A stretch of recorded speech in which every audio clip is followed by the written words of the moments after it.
Assalamualaikum warahmatullahi wabarakatuh. Perkenalkan, nama saya Putri Dwi Juwita. Di sini saya akan mereview jurnal yang disusun oleh Dr. Heni Saida Flora, SHMH, MKN, dan Berlian, SHMH. Dari Fakultas Hukum Univ Katolik Santo Thomas Medan, Sumatera Utara. Mengenai pemidanaan terhadap pelaku tindak pidana percobaan pemerkosaan. Review jurnal ini untuk memenuhi tugas mata kuliah Hukum Pidana Lanjutan pertemuan ke-1 oleh dosen Profesor Dr. Hajah Heni Nuraini SHMH beserta asisten dosen Dr. Muhammad Rendi Aridayandi SHMH. Percobaan menurut KUHP.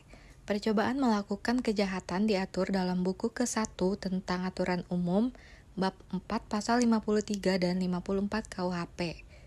Adapun bunyi dari pasal 53 dan 54 KUHP berdasarkan terjemahan Badan Pembina Hukum Nasional Departemen Kehakiman adalah sebagai berikut.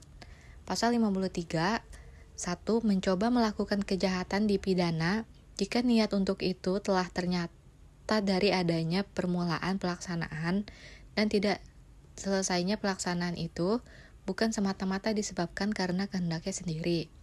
Kedua, maksimum pidana pokok terhadap kejahatan dalam percobaan dikurangi sepertiga. 3. Jika kejahatan diancam dengan pidana mati atau pidana penjara seumur hidup, dijatuhkan pidana penjara paling lama 15 tahun. Dan yang terakhir, pidana tambahan bagi percobaan sama dengan kejahatan selesai. Lalu, pasal 54, mencoba melakukan pelanggaran tidak dipidana. Dari kedua pasal tersebut, percobaan itu diartikan sebagai menuju ke sesuatu hal, akan tetapi tidak sampai kepada hal yang dituju itu. Atau dengan kata lain, hendak berbuat sesuatu, sudah dimulai tetapi tidak sampai selesai. Menurut Sutanyo Wignojo Subroto, perkosaan adalah suatu usaha melampiaskan nafsu seksual oleh seorang lelaki terhadap seorang perempuan dengan cara yang menurut moral dan hukum yang berlaku melanggar.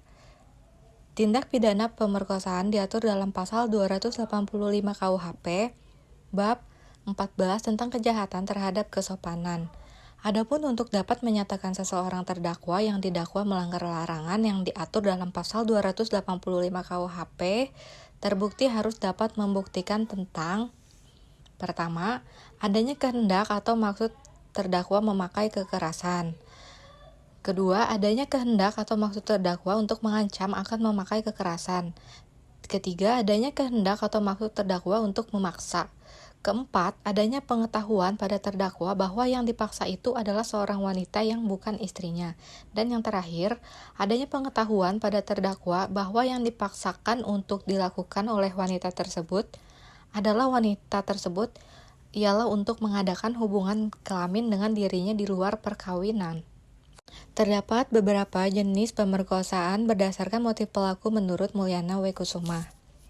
A. Seduktif rape, yaitu perkosaan yang terjadi karena pelaku merasa terangsang nafsu birahi dan bersifat subjektif. B. Sadistic rape, yaitu pemerkosaan yang dilakukan secara sadis. C. Anger rape, yaitu perkosaan yang dilakukan sebagai ungkapan marah pelaku. D. Domination rape, dalam hal ini pelaku ingin menunjukkan dominasinya terhadap korban. E. Exploitation rape, pemerkosaan semacam ini dapat terjadi karena ketergantungan korban terhadap pelaku baik secara ekonomi ataupun sosial. Putusan hakim dalam penjatuhan pemidanaan pemerkosaan.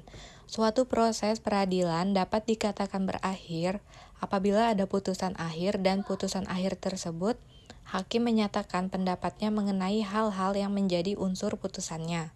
Pada hakikatnya, hakim diberikan kebebasan dan kewenangan untuk memeriksa, mengadili, dan memutuskan suatu perkara yang diajukan kepadanya.